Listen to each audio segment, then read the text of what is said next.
Like the previous speaker, my presentation is going to be relatively short, to the point, and hopefully just as interesting for you. The news headlines nowadays, they're all about APTs, military-grade malware, and really fancy stuff like that. I'm not going to be speaking any about such a cool topic. Instead, I'm going to document a case which we've analyzed, and it's a botnet which affected the everyday Joe. So this is something which is targeting ordinary people, and that ordinary people have to keep in mind and watch out for. As you can see in the title, from the buzzwords in the title, it was quite an interesting malware. These buzzwords are also the reason why it caught our attention in the first place. And it's not a particularly sophisticated Trojan. So on a scale from 1 to 5, where 1 is script kiddie and 5 is military grade, I'd say this is about 2.5. But it's interesting to talk about because the MO of the malware and the way it accomplished its task was unlike anything we've seen before. So let's take a look. This is where I work. I'm a malware researcher at ESET in Bratislava. These are the offices of ESET's virus lab, security research lab, as in the modern times we have to call it, because it's not just about fighting viruses anymore. Our main thing that we focus on here, obviously, is detection. So doing detection signatures in order to protect the customers. But whenever the detection team, they find anything which is interesting and worthy of spending more time, not just the limited couple of minutes to craft the detection signatures, they would forward it to one of the analysts over here, and they can then spend much more time, hours and days, if necessary, on particular sample. And if something really stands out, we can monitor botnet operations, do sinkhole attempt botnet takedowns. If we find any clues hidden in the binaries which would make it possible to show attribution as to what kinds of groups are behind the malware, we would try to cooperate with law enforcement. So basically all kinds of operations are taking place here. And the Facebook PokerAgent is also one of those pretty interesting cases. So one of the first buzzwords, Facebook. Before I get to the main topic, the PokerAgent Trojan, I just want to spend a couple of minutes on Facebook as and its role in malware, and how its role has evolved in the past couple of years. It was quite interesting to document this evolution of malware spreading techniques, from mass mailing worms, drive-by downloads, and stuff like that. It's also interesting to note that while exploits and drive-by downloads are obviously a really serious issue, sadly, I'd say this isn't really the #1 vector of spreading stuff, as it's much easier for the malware attackers to exploit the vulnerabilities in humans rather than in software, and it's also much cheaper for them. So most malware that we see coming through our servers, and when we are able to attribute how the victims got infected by this malware, it would be some kind of social engineering ploy, and many of those occur on the biggest social network out there, which is quite understandable, because last time I checked, Facebook had 1.5 billion active users, so 1 in 7 people on the planet are using Facebook, and it's a pretty major vector for spreading malware. But it's not only being used as a spreading vector, but also for harvesting the credentials, and its role in the whole malware ecosystem is different, and I'll show the different roles in 2 examples before PokerAgent. So the first example is an interesting case where a Trojan was spreading through Facebook and also the Russian social network of Kontakte. And there was Apart from the spreading mechanism, it was also an interesting malware family. So on this conference, we heard about Bitcoin. This malware also had components which were employed to do Bitcoin mining on the botnet, and it was also being able to carry out denial of service attacks to distribute further malware. And basically, it provided a platform for distributing malware and getting additional malware components on the system. And it facilitated that by attempting to remove the installed antivirus from the system. So DelfQCZ, as our detection name calls it, is quite an interesting malware. But for the sake of this presentation, I'm just going to be focusing on the spreading mechanism. And it basically used old and known and widely used techniques, but in each case, it improved on those techniques and brought the social engineering aspect of the scam to a totally different level. So as we're all aware, and we're quite familiar with spam being distributed through either email or instant messengers or through social networks such as Facebook. So it's people aren't really surprised when they see a link from a robot or from an infected friend of theirs, which would be send them a link pointing to the download of a malicious executable. So that's old news. The way DelfQCZ improved this technique was that it added a little bit of, let's say, artificial intelligence to the scam, so it wouldn't serve the link right away, but that would only be followed after a couple of introductory sentences, so it would try to mimic real conversation. Of course, this was all scripted, so if you try to interact with the bot, try to ask a question, you couldn't really be fooled by it, but it proved quite effective when we saw the telemetry and how this spread was spreading and the amounts of infected users. So basically, the scenarios, I don't think you can see the timestamps. It even added some delays, so it wasn't like boom, boom, boom, right after the other you would get all these messages, but there were some delays.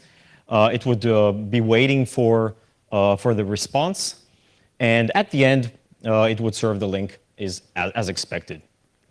If you clicked on that link, you would be navigated to, again, something which has been around for quite a few years. The typical scenario, if you want to view an awesome video, you have to first upgrade your Flash player, codec, whatever. And of course, typical Trojan technique, you're not, there won't be any video, instead you'll be getting infected. The way these guys improved that was that they personalized this whole infection experience, and they would extract the name of your Facebook name and make you the lead role of that video. So this would play on your curiosity. And if this wasn't enough to convince you, it would also extract through the Facebook API a list of your friends and add make-believe comments underneath that video.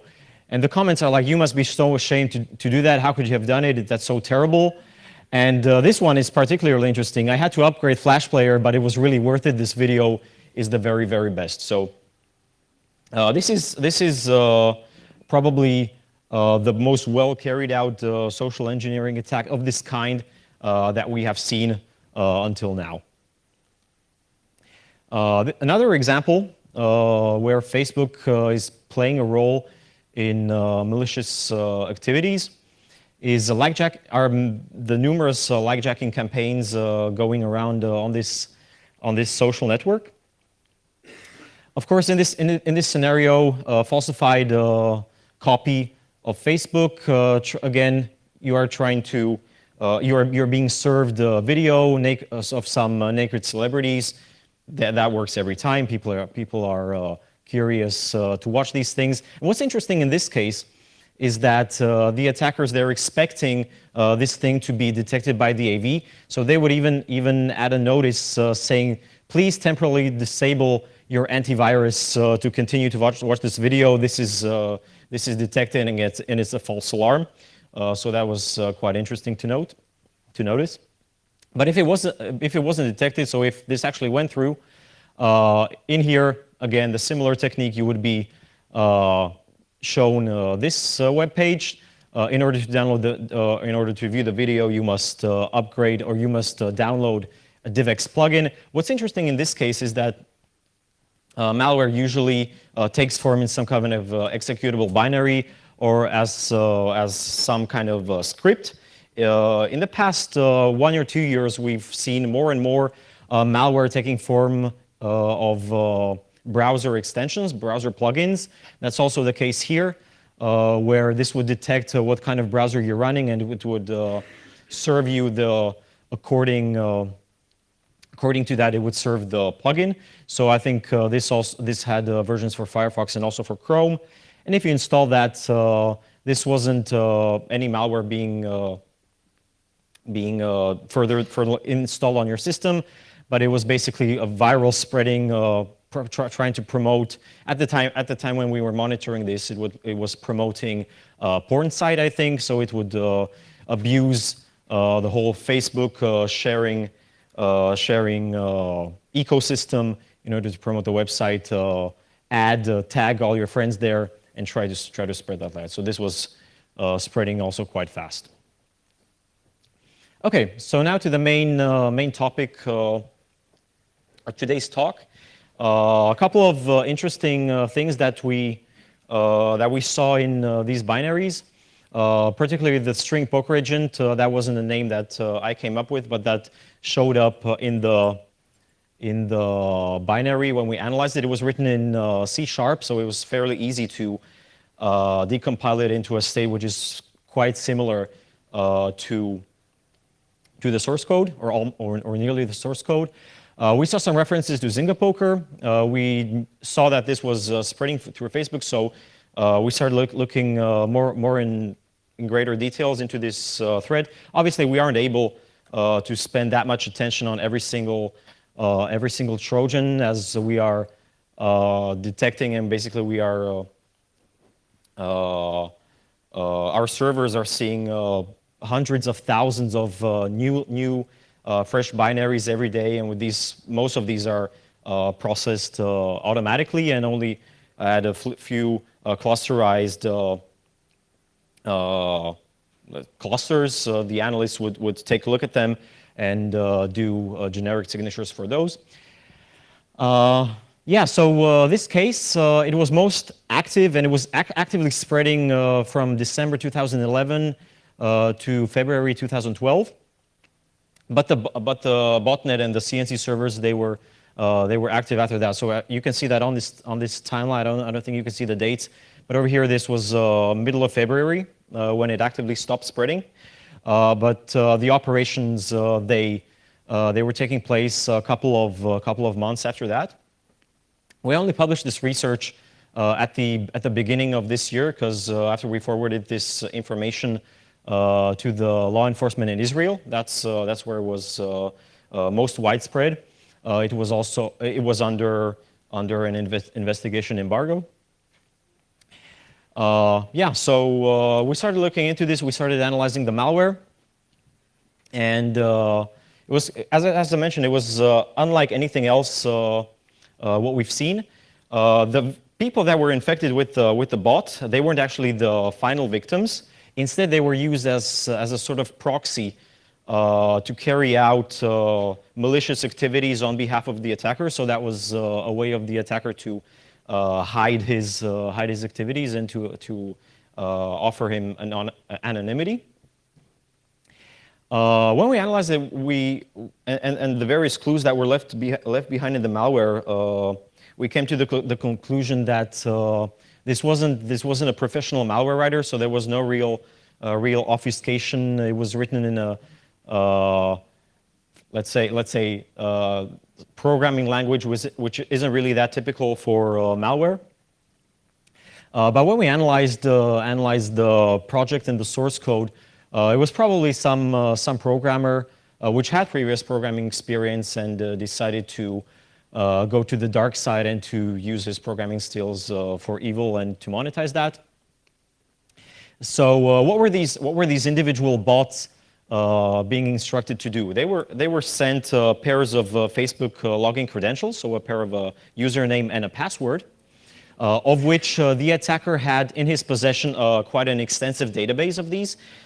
In the beginning, we had no idea how he got those credentials in the first place. And the individual bots, when they were sent this pair, this task, which constituted of the Facebook credentials, they were instructed to query two interesting pieces of information from that account.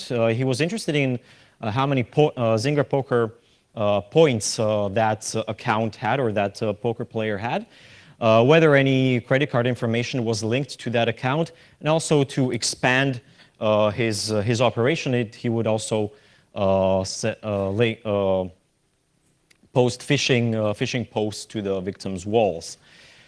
Here are some details how exactly that worked. So the Zynga Poker statistics, they were extracted through the official Zynga API. So the bot, the Trojan, had an implementation of a browser in itself. It would navigate to a URL like this. Since he had the Facebook credentials in the first place, he was able to get the Facebook numeric ID, which was substituted there, and also a signature, which was necessary for the request to carry out successfully. And after that, this was returned an XML format, and here the bot was only interested in, I think, the rank and the points which that particular player had. Now, we can only speculate why exactly, what his real motive of acquiring this piece of information was. As we are all well aware of, Zynga doesn't offer an official way of cashing out of these poker chips, although there are some ways of doing so. So perhaps he wanted to monetize that. Perhaps he was just a poker player who wanted to cheat and who wanted to increase his stack, whatever, hard to say.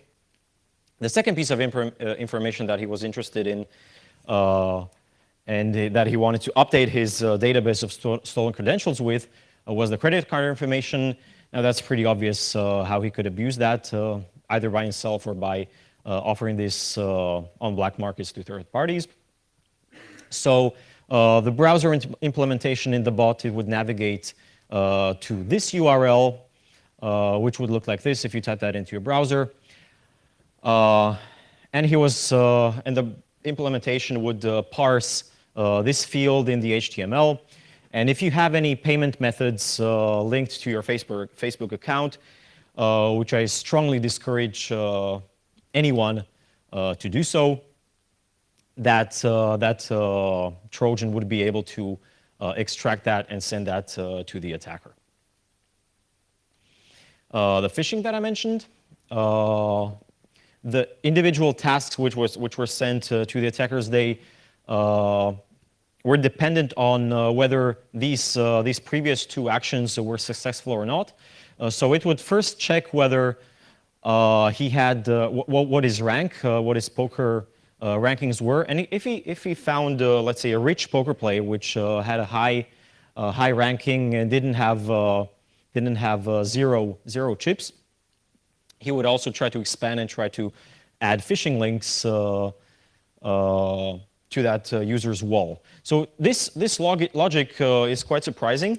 We don't really know why the bot functioned in this way, because it's actually proving that the author perhaps wasn't greedy, which is something that we don't see that often. Perhaps he was just trying to be careful and trying to limit the number of people and trying to minimize his visibility. But if those conditions were met, then this would be a return from the server. As you can see, the communication, the CNC protocol was done in SOAP, and one such task also would contain, these are the Facebook credentials, the user ID, the username and password. It will also carry DES encrypted link, which was then decrypted and posted to the victim's wall.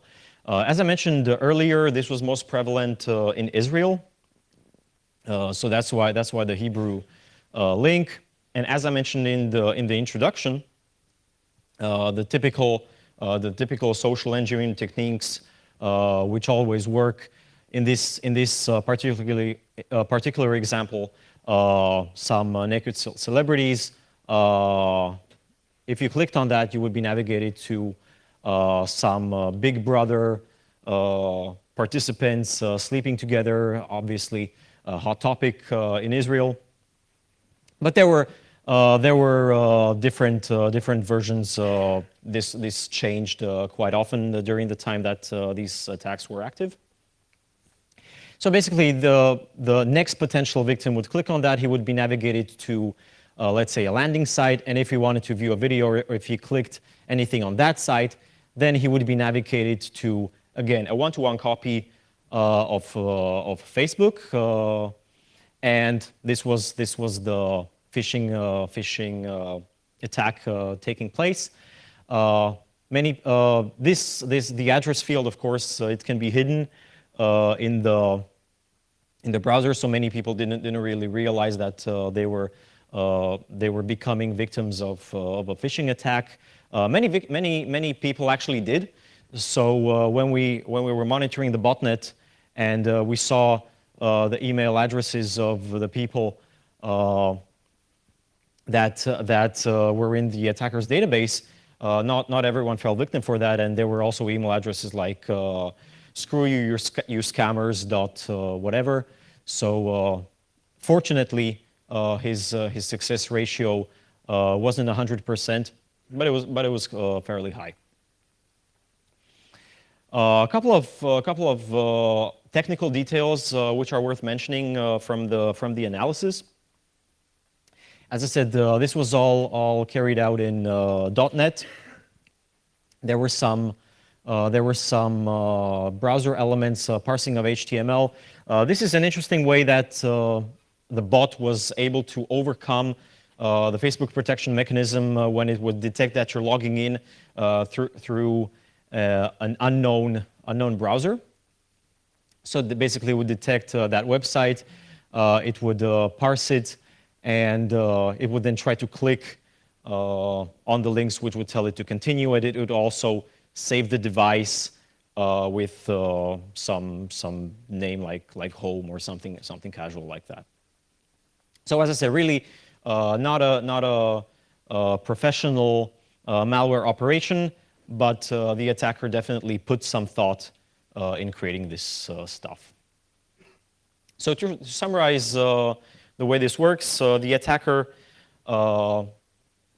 he was harvesting Facebook logon credentials. He had a database, and after we found out the whole phishing attack through the malicious or through the falsified Facebook logon page, basically the circle closed, and that provided us the answer to how he got his database in the first place.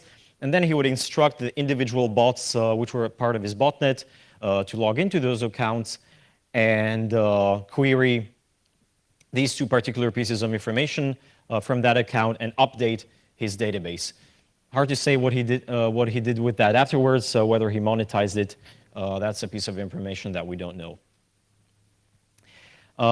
So after we found out about this, we asked ourselves the question whether we can do something more about it. We started monitoring the botnets. We started looking out for new versions. Obviously, the primary task of the lab to detect this stuff that was covered, but we wanted to do some more proactive steps. And there were also some interesting clues hidden in the binaries, some nesting accounts, something which could potentially provide us information regarding attribution and who was behind this. So we passed that piece of information to the Israeli CERT and law enforcement, who carried out investigation on their part. Also, obviously, we contacted Facebook to provide to issue a warning to those users to reset their passwords and so on and so forth. Just to get an idea of the scale of these attacks, the botnet had over 800 bots, which isn't really that many, but I think they got the job done. They were nearly all of them were in Israel. That number comes from the botnet monitoring, so it's not just from our telemetry, which would be limited to our users. So that's a fairly good estimate of the number of infection, I would say. And we know that the attacker had in his possession at least 16,000 stolen Facebook credentials, at least because we weren't able to get our hands on all of the stolen logins, and it's also a pretty rough estimate because, as I mentioned before, not all of those credentials in the database were valid. Yeah, that's pretty much it. If you're interested in cases in investigations such as these, do visit our blog at welivesecurity.com. If you're interested in statistics and descriptions of malware, more technical descriptions, and if you're interested in what types of malware are more or less prevalent in a particular region, you can navigate to virusradar.com. If you think of any questions which you can't think of right away, don't hesitate to email me. If you have any questions right now, fire away. How were you able to access the database with the credentials? Basically, we acted as an infected bot. So the CNC would be serving the tasks to our bot, and we were logging all that information. So it was pretty easy in this case. As far as mitigation, this is also a really good example where two-factor authentication would really help prevent such attacks. So yeah, certainly encourage everyone to do two-factor authentication. Any other questions?